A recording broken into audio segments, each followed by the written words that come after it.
messaging you. Can I express what I'm feeling for you without revealing truth? I've been thinking about you lately. That's a massive understatement, baby. Can't stop thinking about you all day and all night. Oh, but is it right?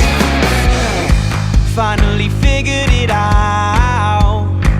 I got my head around it. Although I know I've got to get myself out of this habit of falling for someone who's out of reach. It's unrealistic.